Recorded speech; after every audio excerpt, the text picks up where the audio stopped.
இயேசுவில் எனது அன்பிற்குரியவர்களே, உங்களுக்கு என்னுடைய இதயம் கனிந்த வாழ்த்துக்கள். வணக்கம்.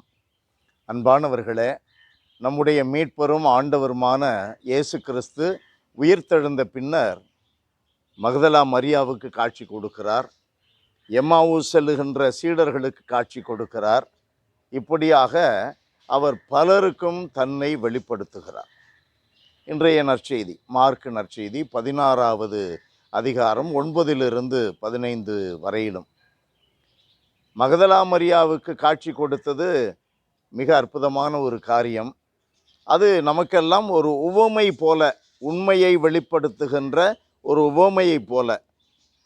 லூக்கா நற்செய்தியிலே 8வது அதிகாரம் அதில் 3:8-3 நாம் வாசிக்கிறோம். பல பேய்கள் நீங்க பெற்ற மகதலா மரியா என்று அவரை பற்றி சொல்லப்படுகிறது. பேய் பிடித்திருக்கிற நாம், அதாவது ஆணவம், பொறாமை, புரணி பேசுதல், பொய் சொல்லுதல், தீய வார்த்தைகள் பேசுதல், இப்படிப்பட்ட குணங்கள் எல்லாம் பேய் குணங்கள் தானே. பேய் பிடித்திருக்கிற நமக்கு கடவுள் காட்சி கொடுக்கிறார். நாம் மனம் திரும்ப வேண்டுமென்று விரும்புகிறார். அன்பிற்குரியவர்களே, நம்முடைய வாழ்விலே எப்பொழுதும் நம்மை விடுவிக்க இயேசு தயாராக இருக்கிறார். வலிய வந்த வசந்தம் போல நம்மை தேடி வந்திருக்கிறார், நம்மை விடுவிக்கிறார். ஆகையினால் நம்பிக்கையோடு அவரை அணுக முடியும். எம்மாவு சென்ற சீடர்கள் வருத்தத்தோடு சென்று கொண்டிருக்கிறார்கள். அவர்கள் எதிர்பார்ப்பு முறியடிக்கப்பட்டு விட்டது. இயேசுவை பெரிய ராஜாவாக வருவார், அவர் அடிமைகளாக இருந்த அந்த இஸ்ரேல் மக்களுக்கு விடுதலை கொடுப்பார், ரோமையர்களிடமிருந்து விடுவிப்பார், அப்படிப்பட்ட ஒரு தலைவராக எதிர்பார்த்து அதில் ஏமாந்து போய் இப்பொழுது அவர் கொலை பட்டதனால் வருத்தத்தோடு சென்று கொண்டு இருக்கிறார்கள். இயேசு சொல்லுகிறார், வருந்தாதீர்கள், அழாதீர்கள், அஞ்சாதீர்கள், நான் உங்களோடு இருக்கிறேன். வருத்தத்தோடு இருக்கிற, சுமை சுமந்து சோர்ந்து இருக்கிற எல்லாருக்கும் ஆண்டவர் இயேசு மகிழ்ச்சியை கொடுக்கிறார், நம்பிக்கையை ஊட்டுகிறார். வாழ்க்கையில் நாமும் உயிர்ப்போம் என்ற உறுதியை கொடுக்கிறார். கடைசியாக இன்றைய நற்செய்தி பகுதியில் ஆண்டவர் குறிப்பிடுகிறார், 15வது வார்த்தை, படைப்பிற்கெல்லாம் நற்செய்தி அறிவியுங்கள். அன்பானவர்களே, இப்படி பாவிகளை ஆண்டவர் தேடி வந்திருக்கிறார். வேதனையில் இருப்பவர்களை ஆண்டவர் தேடி வந்திருக்கிறார்.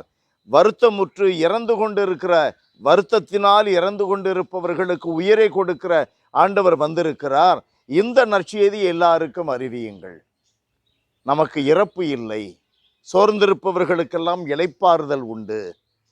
அந்த அற்புதமான செய்தியைத்தான் நம்முடைய வாழ்க்கையும் வார்த்தையும் மற்றவர்களுக்கு அறிவிக்க வேண்டும். இதைத்தான் ஆண்டவர் நமக்கு சொல்லிக் கொடுத்து கொண்டே இருக்கிறார்.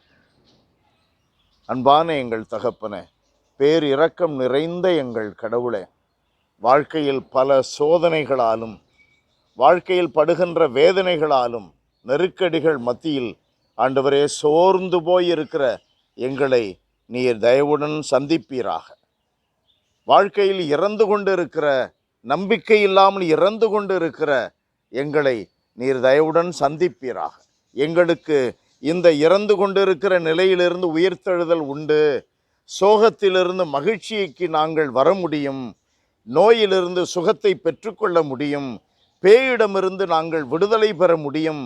இவைகளிலிருந்தெல்லாம் நாங்கள் உயிர்த்தெழ முடியும் என்று உயிர்த்தெழுந்த ஆண்டவர் உம்முடைய திருமகன் எங்கள் மீட்பர் இயேசுவின் வழியாக தினம்தோறும் எங்களில் அந்த எண்ணங்களை உருவாக்கும், நம்பிக்கையை உருவாக்கும், உற்சாகத்தை கொடுத்தரலும், மகிழ்ச்சியை அளித்தரலும். ஆசீர்வதியும், ஆசீர்வதியும்.